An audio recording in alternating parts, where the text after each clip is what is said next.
Wrestling fans, if you like what you've seen, don't forget to like, comment, subscribe, and also don't forget to ring that bell. Rusty, Handsome Jimmy, whatever you want to call me, just don't call me late for supper, man. Jimmy, how long you been in Shawsville, Virginia? Myself and Angel, we came here in 1992 and found this beautiful mountain holler here. I guess it's a holler, man. There's mountains all around us, Chester, as you can see, and you're going to take, and hey, it's just heaven to me and my lovely wife, Miss Ann. Now, you were originally born in Tennessee, right? I was born in Tennessee. I'm a southern boy all the way, and at the age of 4 years old, my father moved up to Hammond, Indiana, which I'm so proud of.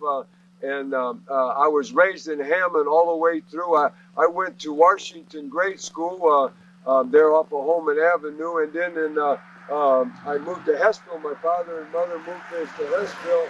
I went to Caldwell Middle School, and then it was Morton Junior High, 7th and 8th, and then, of course, good old Hammond Tech. I'm a Hammond Tech Tiger.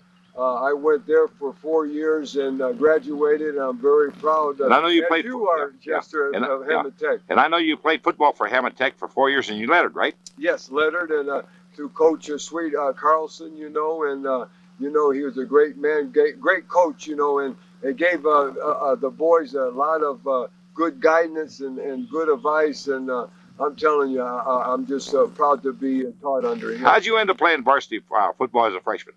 Well, there was just another boy, a southern boy too, from Alabama, and we had, of course, a freshman team, you know, and he just picked me and this other boy, and we played a little for the varsity that freshman year, and then, of course, sophomore, junior, senior year, and then, of course, we started for him. And after high school, you attended Barber College, right? Barber College with my good friend Doug Paris, and also Rich Richardson, you know, my brother up there, and also another Hammond boy, Kent McCarthy. And all three of them boys, Chester, right now they have very successful barber shops, which they've been there for 40 years, and right, we all went there from out of school. Doug and also Richardson, they both were Hammond Tech Tigers and alumni of Hammond Tech. And McCarthy, he went to Bishop. Bishop, no. Bishop, no. Yes, sir. What did he ever tell you his reason for going to Barber College? You know, after graduating from a Catholic high school. Well, you know, he was the only boy there that we always hung. Me and Richardson and Doug Ferris, of course, because we were right from the same high school. We met him actually there. So we didn't know him growing up, but we got real close with him. Of course, we traveled. We all lived in Hammond. We all traveled every day from Moeller Barber to Moeller Barber College on 6th Street in Illinois, and it was just his what he wanted to do. You know, his dream to become a barber, and of course, I was the first to go there, and then I got Doug in, and then Richardson. You know, we got him in, so they sort of followed me. And the whole deal was after that, you know, they continued barbering, and then I went on, of course, to the world of professional wrestling. But I could understand Richardson provided all the transportation for you guys, right? All the time, man. He had a little convertible. He had a Plymouth convertible, and we used to take the top down, man, and I always was in the sun, you know, and we would take our shirts off going into in the summertime, of course, you know, going into Chicago, and I would actually lay down, you know, in the back seat, man. I'd put some trunks on, you know, and it's like a sun everything. I was really a sun freak. Now, how'd you come up with this idea about this boogie wrestling camp? Well, right there, you know, it says it all. It says Hall of Fame, BWC, and Museum. BWC, of course, is Boogie's Wrestling Camp, and we're open to the public 52 Sundays a year, and from 12 noon to 4 o'clock. This is something that I give back to the fans. Everywhere that I ever went after starting professional wrestling in 1964, the kids that, how do you get in professional wrestling? Yeah. Well, I'll tell you how. I says, this is how I did it. I learned, Around the job training, yeah. Exactly. On the job training. There was no places like this. Now, how many other wrestling camps are there in the United States? Right now, there's just still a handful, but most of them, and I'm not saying this because it's mine, but this is a real classy place, and I made it this way for the fans. There's no charge for fans that come to visit the Museum Hall of Fame. I did this purposely. This is something I'm giving back to the fans. Me and Angel has worked on this for the last 13 years here, and we're finally done. We have a Hall of Fame, which we'll see a little later, which we honored Mr. Chester in there, and we're going to do. How often do you have a guest, professional wrestlers come in as a guest and go through a little bit of instructions for everybody? Yeah, quite often. A lot of times, a lot of times you don't even know what we do. Is they just show up. Sometimes, the Barbarian, Ricky Morton, Rock and Roll Express, Bob Roop came in. Ivan Koloff's been here. Jeff Jarrett. Different people. Just out of nowhere. Buddy Landell, Nature Boy Landell. They just show up. They know we're here, and it's a great surprise. Other times I know in advance, and I tell the kids, that so and so's coming, and it's just wonderful. It's something that they look forward to, and of course I do too.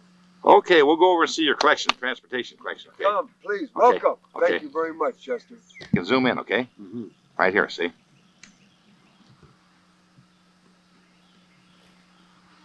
Now these buildings, give us a little bit of background about these buildings right here. Well, right there, the main camp building, which we will go in and of course view inside. That's where we train the kids, and that's where we have part of the museum. And the other buildings, they are the changing rooms, dressing rooms, and of course we have the American flag. I'm with you. I'm with you. Being a proud American, and also around the American flag, as you can see, Chester, we have I have a ring. I have a ring set up, a miniature ring, which is real neat. This is all part of the museum.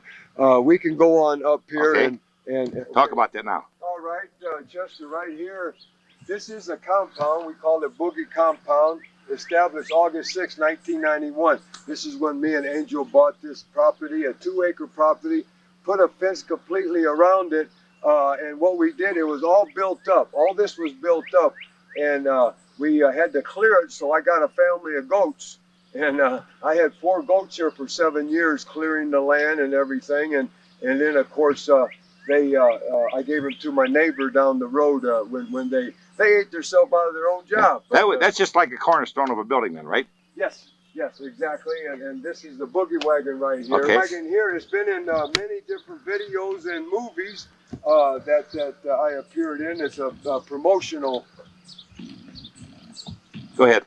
It's a promotional, what we did, Chester, and item around Charlotte, North Carolina. I was there from 1980 to 88. 8 years I was in Charlotte, and park and everything, but everybody knew the Boogie Woogie Man was in there when he hit town. Now, how did you come up with the idea of this wagon right here? This wagon right here was something that I wanted to do for my promotion, and I just always loved the hot rods. Of course, we all did. I used to drag out a US 30, Is that right? Yes, sir.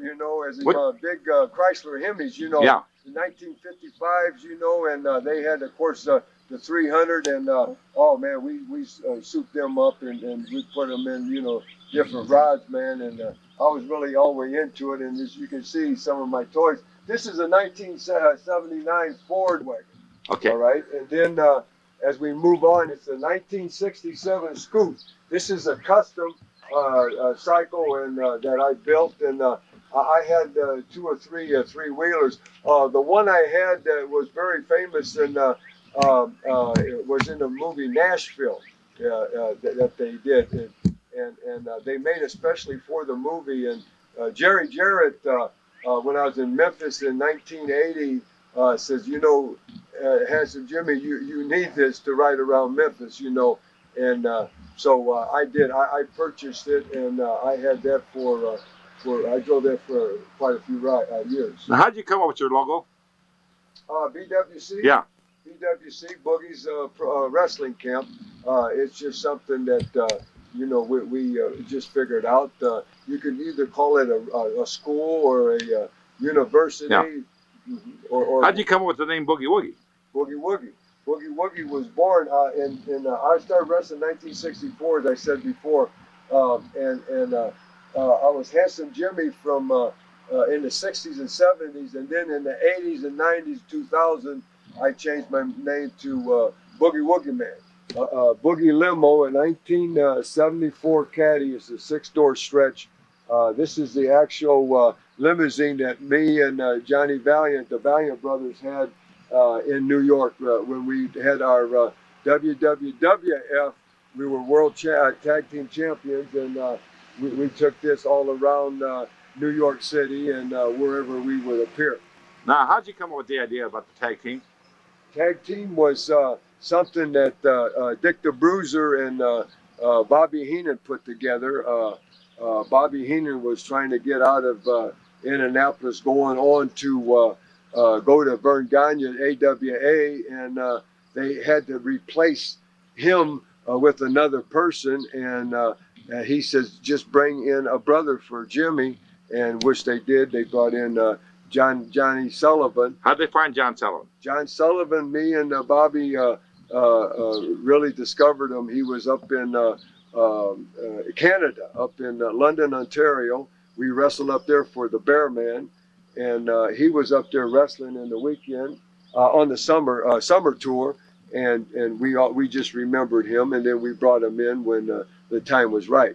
And he went as Luscious Johnny Valiant. I was Handsome Jimmy Valiant, the Valiant brothers. Okay. The Valiant brothers, I always said, was that I wasn't luscious, I was just handsome, and he wasn't handsome, he was just luscious. There's no difference otherwise. Boogie Buggy, it's a 1964, it's a dune buggy, Sand Trail Special. These has been in videos, wrestling promotion videos, and some movies, and of course all type of publicity, all publicity pictures, and they've been really featured all over the world. And how did you come to acquire this one? This one here, I always, since a young boy, you know, when high school, and man, you know, I said, wouldn't it be neat to ride the sand and this and that, and so hey, I just put something together. And here is the 74, but it's the 1972 model Harley Davidson, and this is just one. I had many different bikes, and who knows where you know everything is now, but these are just a few that I was able to salvage and restore, and they were all running when they were parked, so but they're retired, just like I'm going to be retired, Chester, in another year and a half. I started again one more time wrestling in 1964, and my goal is to wrestle to 2004, which will be 40 years of professional wrestling. So I have at this moment, rest of this year, 03, and all of next year, 04. And I hope to, I started wrestling my first match in Chicago, Illinois, and I hope to have my last match right there in Hammond, Indiana, some 40 years later. And of course, I hope that you are the one that's behind your hope. You know, a foundation, and we can do this for the kids, and we can do it for the very last match with you, Chester. Okay. I want to take a picture of your house, you know, without your permission, okay? No, sir. Because, you know, tell us about this residence right here. All right. This is connecting to the compound. As I said, we have a 2-acre compound, Chester, and it is completely enclosed in a, you know, 6 to 8 foot fence, and the whole deal is on Sunday, every Sunday from 12 noon till 4 o'clock, the big gates open, and it's open to the public. So anybody can come and enjoy and visit BWC and see myself and Angel and watch the kids train and enjoy the museum and Hall of Fame. There's no charge. Come any Sunday, 52 Sundays a year from 12 noon to 4. And please be my guest. Our home here, is 80-something years old. Now it's past 90 years old. It was just an old farm home, and we added quite a bit of stuff. I know Miss Angel is going to give you the grand tour a little later. And but it's just a lovely place here. In fact, I'm going to die here. I'm telling you, because and to prove this, I want to show you something. Please come this way. We're going to be your final resting place, right, Jim? This is right here, you know, and I told Angel I love it here so much, honey, and I'm going to tell you, I'm going to do this. When God bless, I hope you live forever, and I'm going to live long as I can. But when I go, just cremate me and throw the ashes in these beautiful wildflowers we have here. It says Valiant Jimmy, born 1942, and Angel Valiant was born 1956. And I just like to read this. Well, we laughed often. We loved each other unconditionally, fearless of death, and with peace with God, together in heaven, our way. And this is our way. We want to be right here, you know, so you can just come and visit or whatever. This is where I want to lay. When did you finally turn your life around, Jim?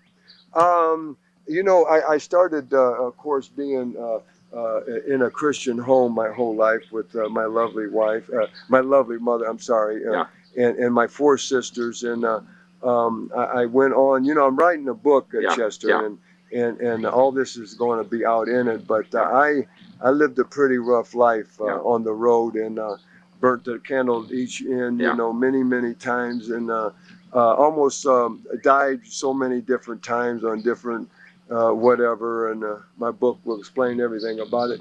But always it was in my, God was in my heart always, and the complete change came when I met Angel.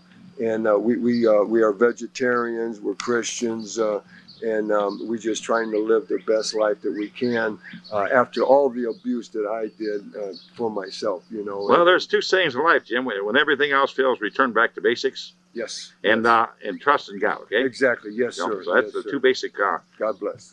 thoughts in life, okay? Yes, God bless. Okay, welcome to the Boogie's Wrestling Camp, okay? There at the bottom steps, okay? And also, this place is handicap accessible, okay? Which a lot of places aren't. So how'd you come up with that idea, Jim?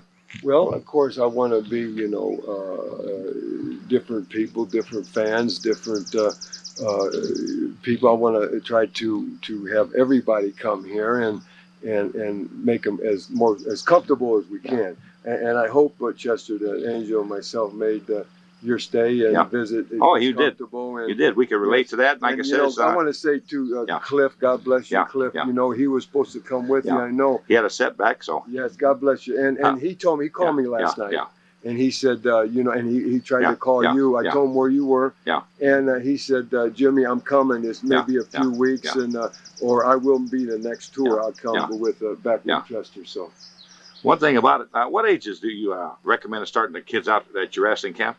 Really, the earlier the better. I mean, you know, in their teens, I like to start the kids out, but it don't matter. I call them kids. I have kids start 30, 40 years old, you know, I still call them kids. But I know, like I said yesterday, we had one in their 15 years old, and I look for big things out of him, you know. Yes, he's really into talented. Yes, sir.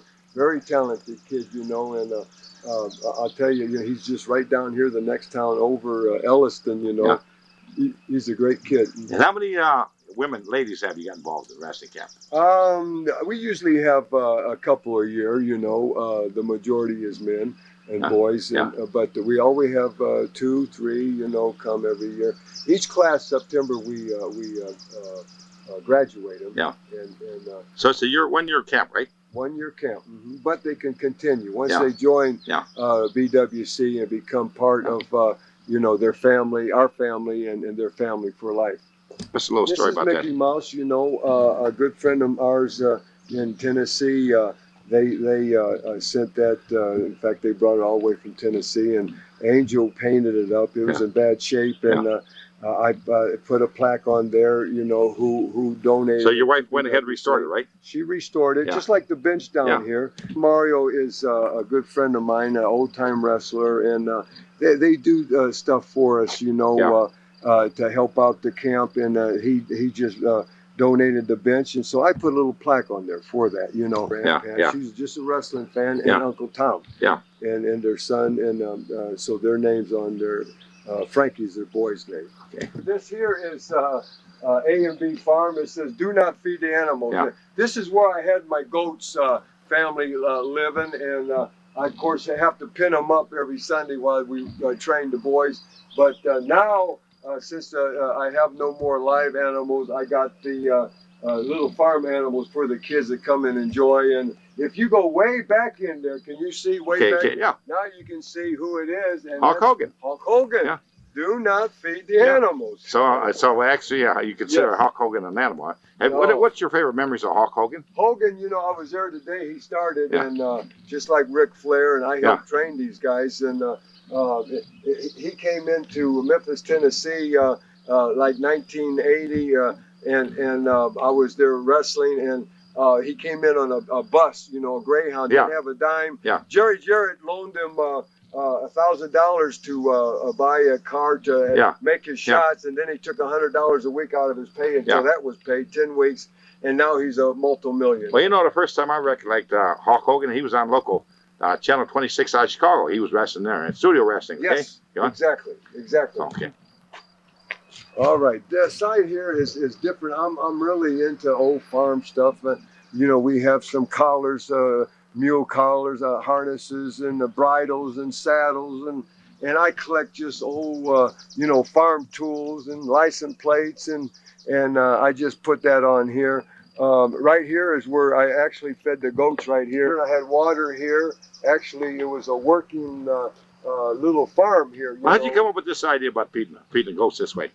Well, of course, the main thing is because all this here was built up. Yeah. I mean, it was never, you know, in the history, I had trees and weeds and honeysuckles and briars, and the goats went in and just worked everything over. And then I gave them grain and salt, and then, of course, water. And this is what I did, you know, to maintain their family. Oh, I loved them.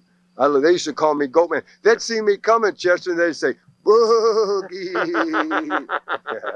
The goat house, not to stay in, but the goat barn. I kept hay in there for the winter.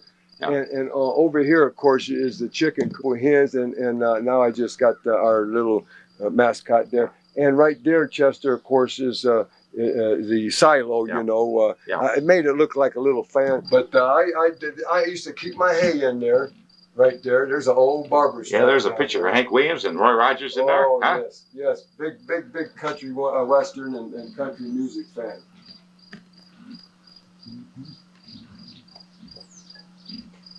Really amazing, you know, when you think about all the artifacts you got here. You know, we're only just starting too, you know. Yes, huh? Exactly. Yeah, we're just starting. Exactly.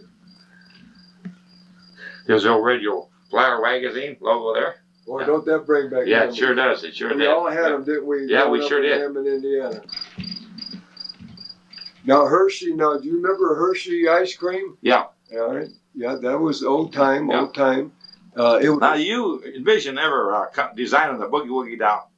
Yes, I have one. Have you? Yes, I have one. Yes. Remind me, I'll give you one. I'll give you one today. Yeah. Okay. It's not a Boogie Woogie. It's a Handsome Jimmy doll. Yeah. Yeah, it's an action figure. Yeah, I didn't know they had them. Okay. I sure got it. This is Angel's creation here. My lovely wife, Angel Valiant, and this is her rock garden. And of course, I said, honey, let's just centerpiece it with a lovely angel, you know. Yeah. And in my book, I talk about 3 angels that came in my life, and she was the 3rd angel, and all 3 of them saved my life. I'm telling you, they saved my life. Yeah. Now, is there any members of your family still living? Well, my mom and dad, God bless, is passed, and they're in heaven. I have 4 sisters. They're all living. And you ever hear from your sisters? Yes. Oh, yes. Yes. And we visit, you know, and of course, in a year and a half, we're going to be visiting a lot more. What do they think about you turning life around? Wonderful, wonderful. They're all Christians, and of course, they've been praying for me for so many years. And the whole deal is, Chester, is that you know, when you have that much prayer coming, you know, from your family, especially, you know, you can't miss. Yeah. Okay. Jim, tell us a little something about this wishing well. This wishing well, it says right here, BWC wishing well, make your dreams come true. My kids come here, and you can come in and make right here, you know, at BWC, and I just added this, you know, for the kids to come out and actually make their wish, and then go on in and get it started. What's the general attitude of your camp attendees? It's great. We all, Angel and myself, give them all the love that they you know, can handle. I'm telling you, they may have not got that growing up. I did. I came from a very loving family, but some didn't. When they come to us, as they enter the door, we hug them, and as they leave, we hug them. Yeah. And well, love goes a long way. It means a whole lot, doesn't it? Exactly. It sure does. Okay. These are 3 Holland lights. They're called Holland lights. They were brought over from, of course, Holland, and we have many different you know, benches for people to come and enjoy and to enjoy the beautiful view here. This is probably the most beautiful view anywhere that I've ever seen in my life. Just look at the mountains up there, Chester. Yeah, I see it. My goodness, and you know, it's a beautiful time of year when everything's green, but in the fall, as the trees start changing, and it's so pretty, and as in the winter when the trees actually loses their leaves, then you can see the mountains, and it's just, oh my goodness, it's just breathtaking. Right here is Valiant Hall, and we have In the Rainbow. This is the official BWC museum, wrestling museum, and I got In the Rainbow for one thing. Is at the rainbow, the end of the rainbow, and the last thing is that this is our last building. We are completely finished at BWC Hall of Fame Museum, and mine and Angel's goal again was to do all this by 2004, and we are right on schedule so that when we retire, then we can just be here and help the kids out. Okay. Showcase, I have many things in here.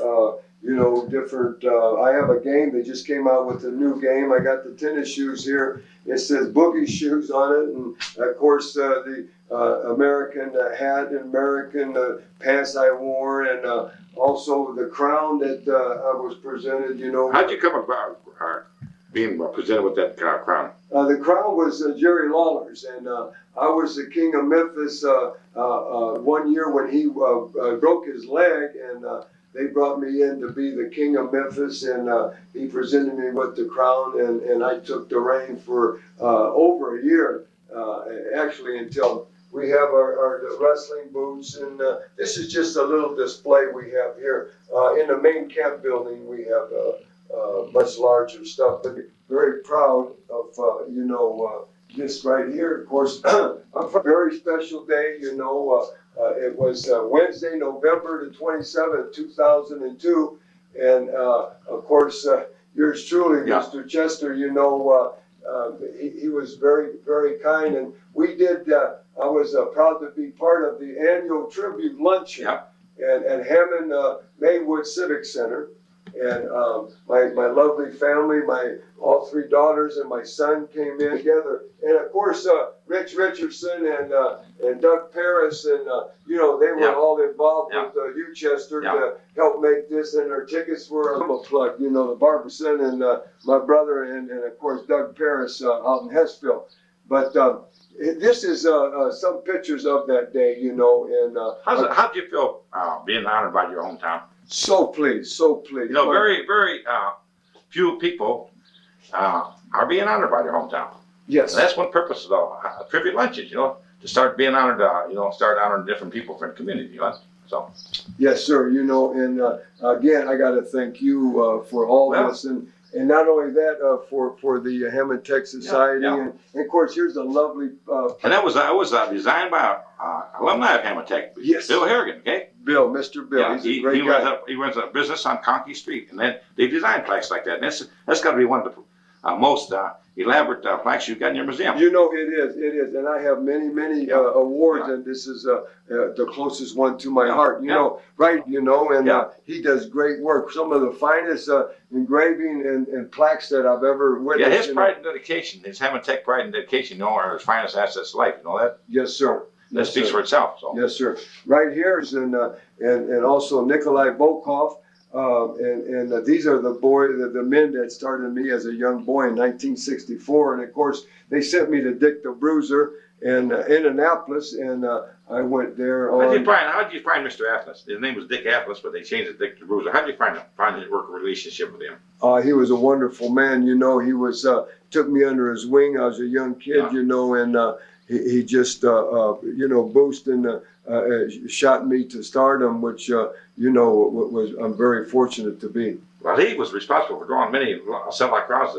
Yes, exactly. Right? Yes. Give us a little bit of background on this one right here. These are all plaques here that I had made for the museum. Just a little about my career. It says Jimmy Valiant has wrestled in every major organization in the world: NWA, AWA, WWA, USWA, IWA, etc., including ECW, WCW, WWF, and is a member of their Hall of Fame. How many Hall of Fames have you been inducted into? You know, I honestly don't know. I know it's been dozens, but the deal is that I'm probably you know, most proud of you know, something. Of course, WWF inducted me in '96 in their Hall of Fame. But I'm most proud of all of them. You know, there's not one thing that one Hall of Fame. I was the youngest inducted in 1973 in the International Amphitheater, Bob Luce's Hall of Fame in Chicago, Illinois, and that was the very, you know, first one. But from then there were many. But you know, some award last November was the highlight of my life. Yeah. Thank you very much, Jim. So what's the history behind this plaque? This history here on this plaque, and it's very unique because of the date on it, which I'm going to read. It says, Handsome Jimmy Valiant, the Boogie Woogie Man, wrestled for over 40 years. First match, May 5th, 1964 in Chicago, Illinois. Last match, November 25th, 2004, Greenville, South Carolina. Now, Chester, it's not even that. We got a year and a half to this date right now. Yeah. But I made this plaque purposely for this. One reason, so it could age with the other two plaques. Yeah. We got one more. But the main reason was that I can look at that every day. And if God lets me, I got a year and a half left. That's my last professional wrestling match, and I look at it and I keep striving, and the date's there. It's already booked. Yeah. It's already booked with a promoter in Greenville, South Carolina, and I'm going to make it if God lets me. Here is self-explanatory. Handsome Jimmy, the Boogie Woogie Man Valiant, wrestled in 5 consecutive decades. I started wrestling in the 60s, 70s, 80s, 90s, and 2000. You know, really, your nickname could be Minnie. Minnie. Yeah, Minnie Minoso played 5 decades of baseball, okay? I love it. I love Minnie. Yes. His name was Arrestus Minnie Minoso. I had to sign an autographed baseball for me. Arrestus Minnie Minoso, number 9. Because he wore number 9 when he played. But your name could be Minnie. That's my favorite number, too. Because, like I says, he played 5 decades in baseball, too, see? Great. Great. See, Bo, people come in our pavilion. There's a picnic table inside, and people come and get out of the sun and or out of the rain, the weather. People just enjoy sitting around. I got many, many benches, places for them to enjoy the beautiful view here. What year did you build that gazebo? That there was built, must have been, maybe 1998. Okay. How'd you come up with that idea? Just for shelter for the fans and for the students and to come out and get some nice air. And this here is a dressing room. It says wrestlers only. This is a dressing room. Now, your hours of operation on Sunday for the wrestling camp are what? From 12 to 4. 12 to 4, and the wrestlers go in there to change, and I have, of course, another one here. And I have 2 dressing rooms. This is very unique. If you see the star and he's frowning, all right, that's for the bad guys. Yeah. And over here, the star is smiling. Yeah. That's the good guys. Now, what are requirements for a student to attend your wrestling camp? If they really just want to be a professional wrestler, valet, referee, announcer, anything to do with professional wrestling, you can learn it here at BWC. And you make sure they wear all the athletic equipment, right? Like supporters and everything else, right? Exactly. Yeah. Yes, sir. Yes, sir. Because I watched them yesterday, worked out. They really impressed me. You know, they're doing things that they don't do on television. Okay. No, exactly. You know. Yeah. So they got a very bright future. Okay. Yes, sir. Some of your students, how far did they go into the end to the WWA? I have many up, and they have tried out for WWE and USWA. I've had many students up. I take them and I make sure that they get out and get noticed and in the right spot. And then, of course, everything is in life is luck, too, you know. Yeah. Right place, right Yeah, time, okay. you know. Okay. This is our office. I mean, we're up in the mountains here. And of course, I want to show you my office here. Yeah. This is for this right here. Well, they got to go somewhere, Jimmy. Yes, huh? sir. Okay.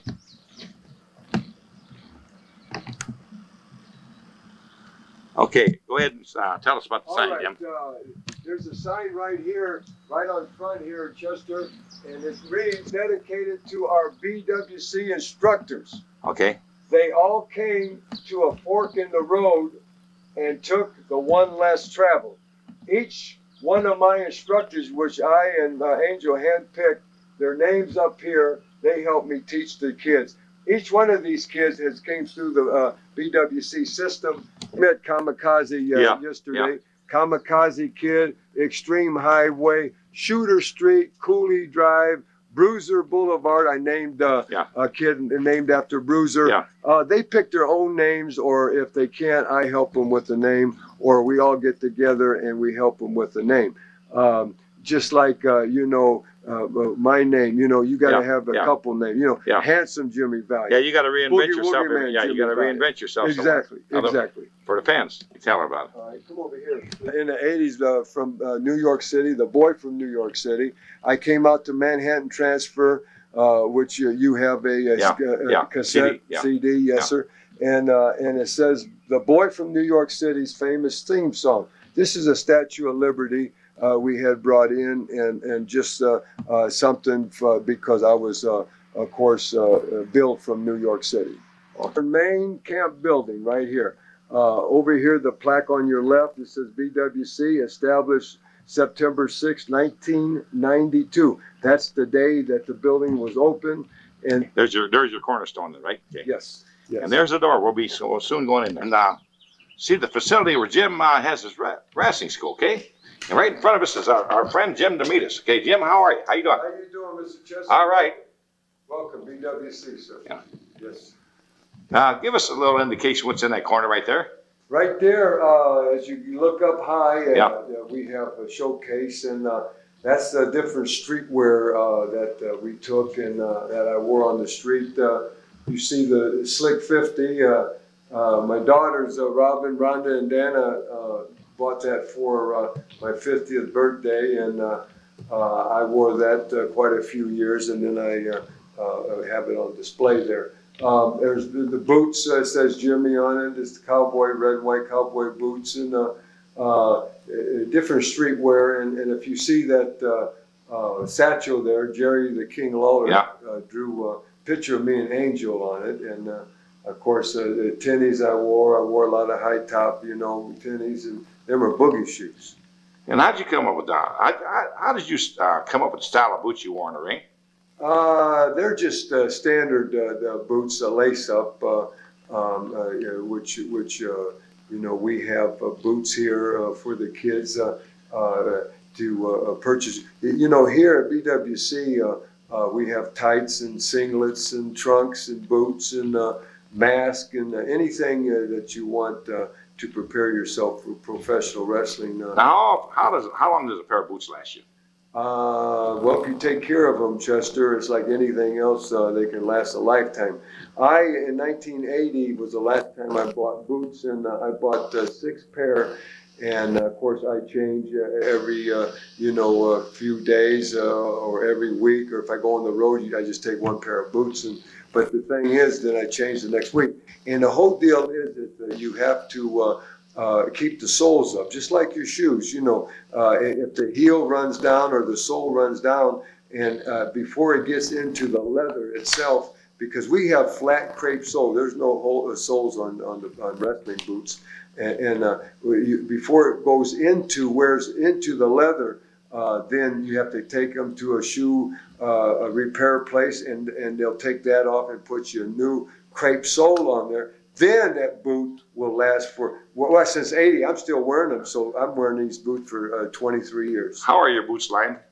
Leather, all leather. They're all leather boots. I prefer later in the 80s, when I bought these, they were all patent leather outside, but the inside they're leather with calf leather. I've had kangaroo leather, and I've had different other type of leather, but it's all leather. You carry a pair of boots with you, right?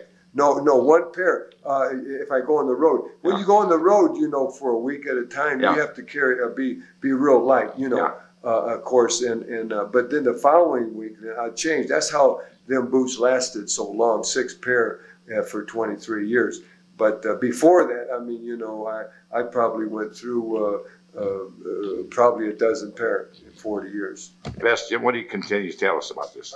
Miss Angel, she has made that's sequence. Each one is sewed on. Excuse me. Each one is sewed on individual, and she put a lot of work and a lot of time in that vest, and it's a vest that I wore, and now it's on display. And of course, she has her own Angel's wrestling wear, and she personalizes and makes custom made for the students. What year was that picture taken? That was a Valiant War. That was in the 1980s. Probably that was a 1984 Boogie Man Jam, where Paul Jones's army was after me, and I called it Valiant War. I had to fight that war myself. He had superstar Billy Graham in his army, Shaska Watley.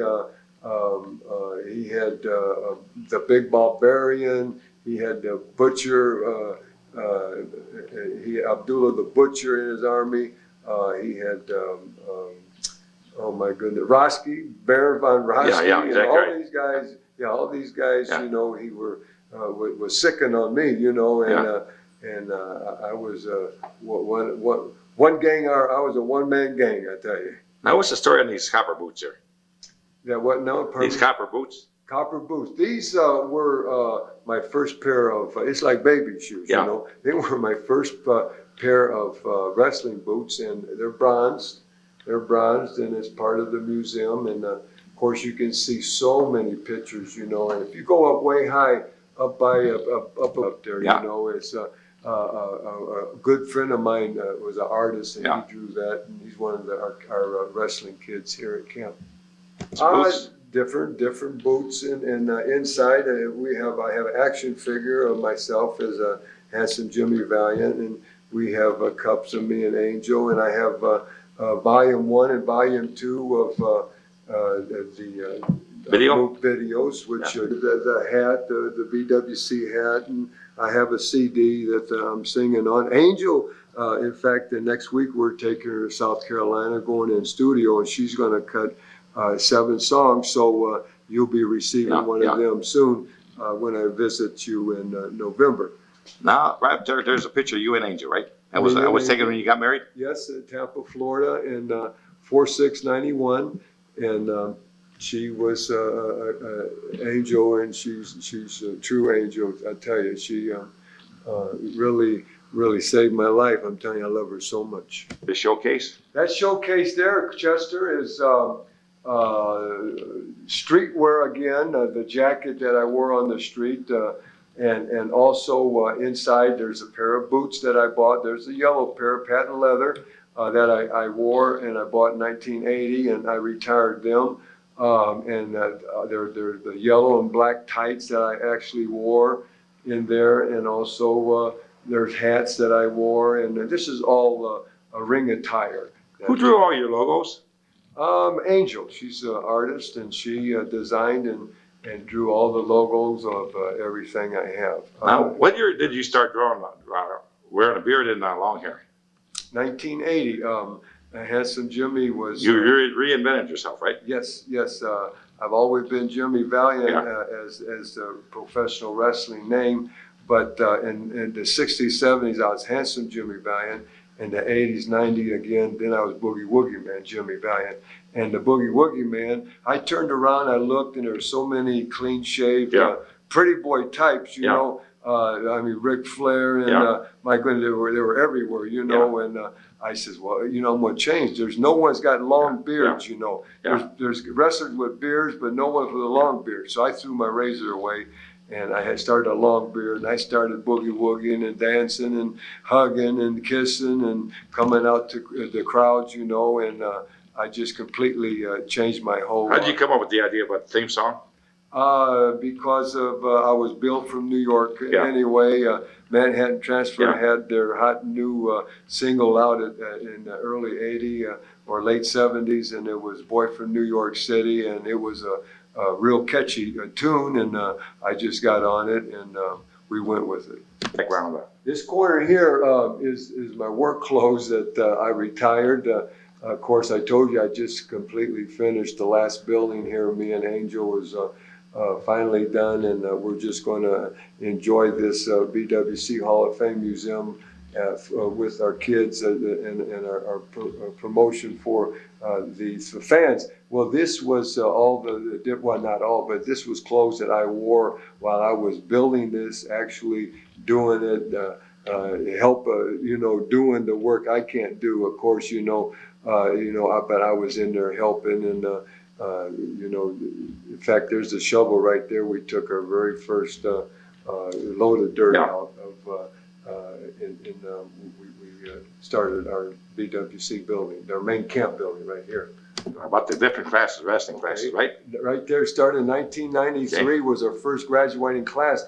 94, 95, it keep on going when I talk. And these are all the students' names that graduated through each year. And also we have every September a class that graduates. Not only will your name be up on the banner, but also this September on 2003, the next one will be, class will be our graduation, but they get a diploma, and they also, you know, will be here. They're a member for life once you join BWC. But in 1993, our first class was graduate. We only had 6 students graduate, you know, and we have grown this year, 2003 September, we have almost 30 students. So the thing is just took off and done so well, you know, and you got a good response, you know, and you're, like I said, you're one of few in the whole United States. Like I said, we talked about Carl Perkins at a child abuse center. He's only got the number 3. These chairs right here. That what now? These chairs right here on top. The chairs, this Mr. Boogie and Miss Angel, and they were just something donated. A lot of people donate things to. Then we put them on display, you know. And up high, you have our Hall of Fame. These are major stars in the WWE, you know. You have Mr. Sexy and the Undertaker, and of course up high. Periods from your life, right? Yes, yes, and there's thousands, literally thousands of pictures here that are collaged in on the wall, you know. And my goodness, this is 40 years of a different has gave to me, my children, my boy Jimmy, and my 3 daughters, Robin, Rhonda, and Dana. They have, you know, gave me pictures that man I haven't seen or thought they were lost or whatever, and so it's a lot of time and energy put into this, and there's so much history on them walls. Your musical career is how many records have you recorded? We did 3 records, and one was done at the Sun Studio with Sam Phillips, and you know, of course, which everybody knows in Memphis, Tennessee, it starred Elvis Presley and Jerry Lee Lewis and Johnny Cash and Carl Perkins and Roy Roy and Charlie Rich. Charlie Rich, my goodness. Carl Mann was there when he recorded Mona Lisa. Yes, right? yes, sir. And he even did early blues stuff Yeah. with B.B. King. And Well, the reason he got that, it was a recording service at one time, right? Anybody could go in there and record, pay $5, exactly. And all of a sudden he found a few new artists coming out of it, right? Exactly. Yes. Big Mama Thornton recorded that You Ain't Nothing But a Hound Dog there. Horace Blackmore recorded, and that was a lot of big hits for Elvis Presley. Exactly. Yeah. This here is Boogie students, and these are just a handful of our students, and we almost ran out of room here, for pictures on the wall. But these are all the kids that graduated from us, and also over here the trophies. This one to your left here, the cup, is BWC's Valiant Cup, and we have an annual. We run one wrestling show annually here in Shawsville, and it's for the middle school. And our lovely principal up here, in Miss Kahila, and this was our third year this past May. First Saturday in each May we have this, and we have a gigantic battle royal. The winner of that gets that cup, and then they get their name put on the cup for that year, and then the next year we present another battle royal for the Valiant Cup. $64,000 question. How do the parents feel about your wrestling camp? The parents of the students. Yeah. Well, it's the kids. That's all they talk about. They're happy here. I told you before, and you even witnessed it yesterday. We have kids that's not 100% physically, like I said, mentally. Yes, we help all kids. Nobody gets any special conditions here. No, sir. But Everybody gets treated the same. Exactly, and we show love for them, and we help them with and their mother and fathers. They come with them, and they're welcome to come. And see how we do this with their kids. And it's just a win-win situation for all. There? Yes, this is a logo that Angel has drove up and made for the camp, and it's really after one of my plaques, which she designed. And this is a shirt that you can purchase here at BWC or through the internet. Just go on my website, jimmyvaliant.com. And you can order one, and this is how we help support the museum and Hall of Fame. And the price of the shirt is how much? Just $15. Plus shipping charges, right? Yes. Shipping charges around, if you order a shirt and a hat, it'd be $5 for shipping costs, right? Yes. Okay. They're great too, and they're really a good quality hat, and stars and stripes. And that's a nice design. Who created that design? The people out of Cincinnati, Ohio, is where I get the caps, and then Angel, she sews on the logo herself. How long has that been in the market? This is new. This is new. This is this year, 2003. It's all American made too, right? Yes, everything, Yeah. everything, even the everything we do, we try to do. And you carry some of this stuff on the road with you? On the road, and but you can, of course, get it throughout the. And every dime a profit goes off these hats goes to support the camp, right? BWC Hall of Fame Museum. Okay. Yes. Okay. Thank you, Jim. Thank you. These bowls for feeding the animals. Well, I designed the ones for my goats many years ago, and it's something where the bull won't scoot, and I mean, I'm sure many people got it. I just thought of it myself. It's the first time I've ever seen something like that. Okay. Okay. Yeah. Okay, sir. And I built the box there to go in it, and of course these are just stainless steel bowls, and which you can. The bigger one was for our dog, and of course. You got a patent on this idea yet? No. It's the first time I've ever seen anything like this. Cats, we have three male cats. The mother came and got in our little barn, our goat shed, and had babies, and. Chester, it was so sad that the mother took off. You know, I don't know if she got killed or God bless, but Angel went and fed the little kittens by hand. With a syringe. Milk and so there are cats now, and we keep them outside, and they're part of BWC, and but they're great. Angel just in love with them, and I am also. On the grounds of Virginia Tech here, and I just figured that you might as well see this. Okay, it's just beautiful. Okay, so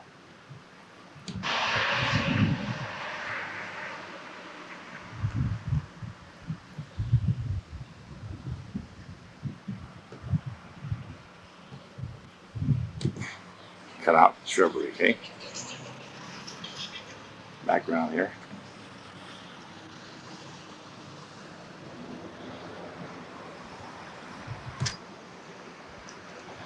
Before we leave.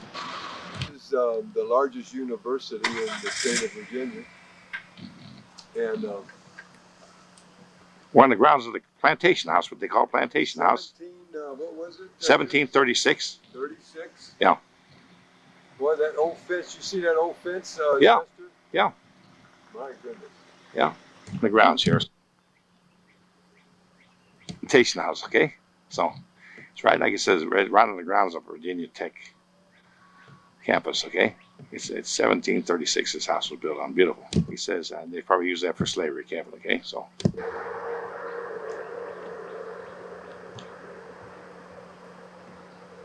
This is a side view of the house, okay? So.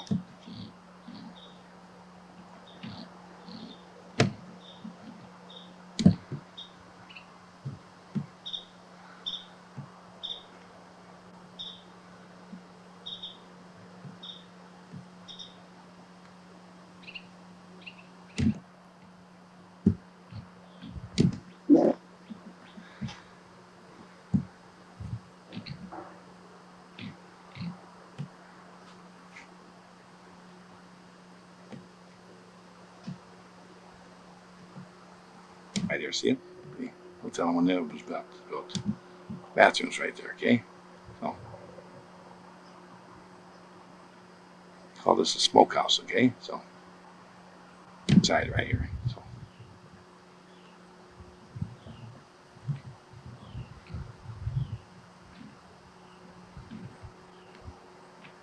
there's the cutoff, okay? And there's the stadium, okay? Where the football goes.